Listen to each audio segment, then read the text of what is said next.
bulshooyinka ku dhaqan degmada Ceelifin ee gobolka Sanaag ayaa soo dhaweeyay idaacadda Quraanka Kariimka oo lagu hirgeliyay degmada Ceelifin ee gobolka Sanaag waxaana si weyn ugu mahadceliyeen wasiirka wasaaradda warfaafinta dhaqanka iyo wacyigelinta Jamhuuriyadda Soomaaliland Cali Xasan Maxamed Cali Marraxaan iyagoo ku amaanay idaacadda Quraanka Kariimka ugu horreyn waxa halkaasi ka hadlay maayir ku-xigeenka degmada Ceelifin Maxamed Jaamac Liibaan Hindi qaar ka mid ah xildhibaanada golaha deegaanka ee Ceelifin waa yeel waxgarad waxaan leeyahay alxamdulillaah rabbil caalamiin marka koowaad mar labaad waxa weeyaan waa idaacad diimeed oo saacad kasta quraanka kariimka laga dhageysanayo oo soo dhaweynaa waxaan runtii aad uga mahadcelinaynaa qaranka marka laga yimaado wasiir Cali Maxamed Xasan Cali Marraxaan oo hirgeliyay in idaacadda Qur'aan Kariim ay maanta si toos ah looga dhageysanayo guud ahaan gobolka Soomaaliland gaar ahaan hadeer degmada Ceelifin loo soo daayay oo maanta موبل كاستا نوع ويحيى أطفرته هي إذا عاد كاستا أي ستة أقول شرته إذا عاد قرآن الكريم كقرآن كلية هي ولا كده يسنيه هذه عاد ما نقوم حلينا وحلقوا شرا مرحبا بالرمضان كسر كود دقمو وعي بدن يدرف بدن حيستان تقدر تدمن لنا هاي وكقيب قاعدين سامك القرآن كشوكته ده ولا كده يسنيه أما ضد كلام كده كده يسن له هاي قرآن كاسو يقول شرو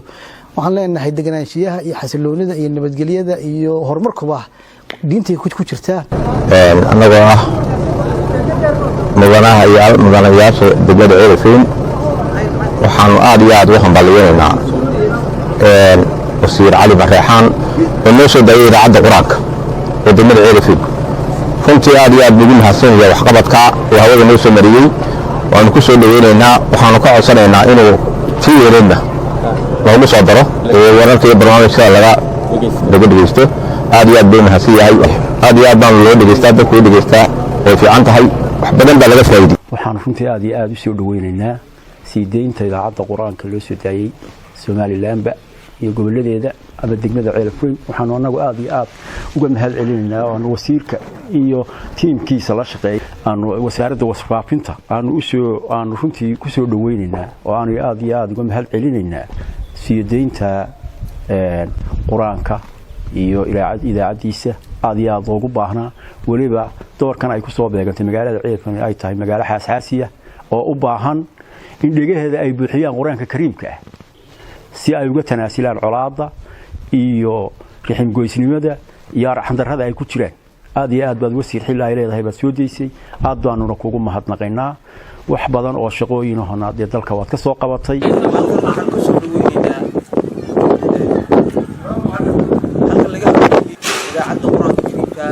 إذاعة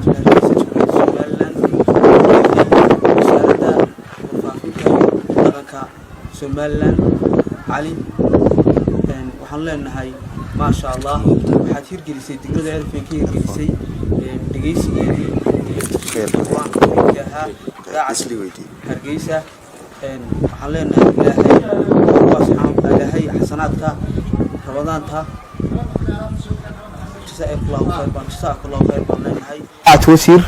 waxaanu ka codsanaynaa kale sida Quraan Kariimka aad noo soo gaarsiisay inaad idaacadda kale ee qaranka ah aad noo soo gaarsiiso waxaanu soo dhaweynaynaa idaacadda Quraanka Kariimka ee ay hirgelisay wasaaradda warfaafinta aad iyo aad baan u soo dhaweynaynaa waana wax loo baahnaa waana wax waa laf dhabarta diinta weeye aad iyo aad baan ugu faraxsanahay cid kasta oo hawsha hirgelisay annagu waliba haddaan nahay gobolka Sanaag ama degmada Ceelifin Quraan waa u baahanayba in badan baanu yar si ahaynoo Quraanka waa loo baahan yahay waxaan leenahay Ilaahay anagu anfaco kii hirgalana wasiirka deegaanka wasaaradana waxaan leenahay waa mahadsantihiin aniga Chief Caadil Cabdilaahi Cali Xirsi waxaan halkan ku soo dhaweynayaa idaacadda Kariimka idaacadda Quraanka Kariimka ah ee ay hirgelisay wasaaradda warfaafintu gaar ahaan wasiirka Cali Marraxaan si kaliya loo soo dhaweynaa gacmo furan waa ku soo dhaweynaa